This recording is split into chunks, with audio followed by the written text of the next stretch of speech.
Alex, thanks for being here. DoorDash plus Grubhub equals more money. The formula is a DoorDash plus Grubhub plus Uber Eats equals more money. You drive on as many apps as you can in your marketplace.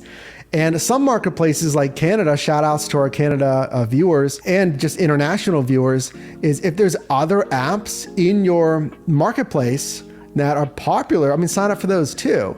You know, I don't know all of the smaller apps, but I mean, sign up for them. Absolutely. You want a multi-app. You're an independent contractor. You're allowed to multi-app. You choose the best order for you. Christopher asks, is there a restaurant in your area that you will never take an order from, no matter the pay and why? Oh, that's a good question.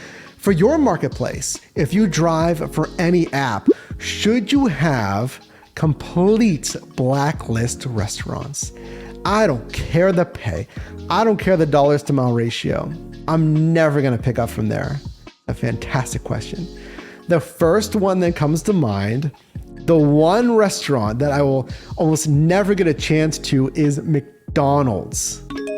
If I see a McDonald's request on like Grubhub or Uber Eats, I'll never really take it. It really doesn't matter on the pay. Now, if it's like insanely good pay and I want to kind of roll the dice, especially if, you know, the lounges, what's the word for it? The inside's open, right? Because a lot of times, sometimes the inside's closed because of COVID and restrictions. So once I discover that the inside is open, then I'd probably be more willing to take a risk on like a McDonald's. But I'll still sometimes take a risk. I'm not against taking a risk. So I don't have an absolute blacklist that I'll never take, but I have some that really, you know, that give me pause. And I will decline most every McDonald's request because I know I can get somewhere better, an easier restaurant, the same or better pay, and I don't have to go through the drive-through. If that lobby, there's the word, if the lobby is closed, which adds a ton more time a lot of the times. It's a good question. ADJ asks, so I applied for Spark before my friend and he got in. Any idea on how to get, it's a great question. ADJ, thanks for asking. Let me expand this to any gig app. Why did this person sign up after me and they got activated first? My brother, Matt, my twin brother that drives here in Pittsburgh as well, he signed up for an app and that's exactly what happened. It was Grubhub. He signed up for Grubhub and he got activated like instantly. I'm like, dude, I've been on the wait list for like a year and a half in San Diego. I moved here to Pittsburgh. I try to get activated and, you know, it's the same thing on a wait list. How do you get activated? There's no clear answer on why this happens. You know, it's something with, I don't know how they choose. That's number one. I don't know how they choose. You know, if it's, you know, pulled by date, if it's randomized, you know, I don't know. Or do they pull from like, well, let's grab from the last 60 days, right? It doesn't matter, right? They're just gonna for whatever reason pull from the last 60 days. You know, I don't really know, because you wanna be within the terms of service. I never want you to skirt terms of service. You know, try to manipulate these apps. Never do that, okay? You can reach out to support multiple times. I know that doesn't really do much. A lot of the times you can do it, be the squeaky wheel. Gotcha, thanks for being here. Asks how many drivers actually keep track of their expenses. Is there even stats on this aspect of the business? That's a great question. If you're not tracking your expenses and or your business miles. I mean, you know, business miles is the biggest expense. You got to do it. Note, I said expenses kind of separate from business miles. Did you know if you purchase anything out of our wonderful, look at this transition, team storefronts linked down below in the first link of the description, the best accessories for any side hustle, you can write off those as business expenses. They're supplies for your business. Now, I'm not a CPA. I'm not a tax professional or financial advisor. That is not illegal.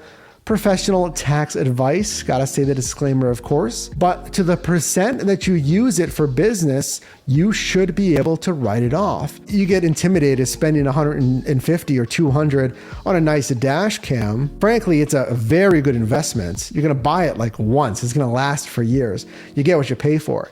Well, for that year's taxes, you can write off the $200. put it in the dash cam, put it as a business expense. It's a supply for your business. Again, not legal tax advice. Now, if you use some of these items for personal use as well, then typically your CPA is going to advise you can only write off the percentage of use of business. If I had these AirPods Pro, they're like $200, and I buy these and say, well, I need these for my business here on YouTube, and I only use these for live streams, Zoom calls, let's say with clients, then you would think I could write off 100% of this expense of the $200.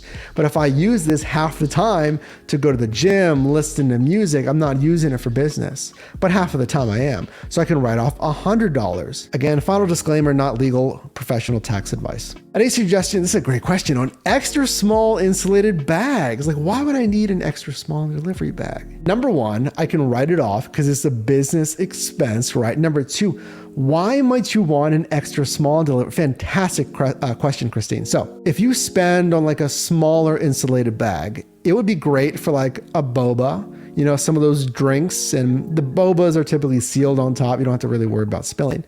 So with the drinks, typically I put it in my cup holder, but it's not, you know, it's not as ideal as keeping it insulated, but I don't want to put it in like the bag with the hot food because it's just, you know, one's going to counteract the other or both. I don't know. So yeah, you might want like a smaller bag, put some drinks in, or put some smaller dishes that just might not make sense in a standard hot and cold bag. You can get one of those. I would get at least one extra hot and cold bag. You should have 2 hot and cold bags because you're going to have stacked orders and just larger orders. And I would get a catering bag. Links down below in that Amazon storefront. It's an affiliate storefront. I appreciate you shopping through those links. That catering bag has saved me so many headaches. You're going to like it. It's like $50. It's worth every penny. And I've also used it for Walmart Spark, delivering groceries. You can use it for Shipt, for Instacart. So I load that big catering bag with like, you know, however many grocery bags I can fit, and I can carry that to the customer's door. Pretty convenient. But yeah, I see nothing wrong with an extra small catering bag. Just another expense as long as you can use it.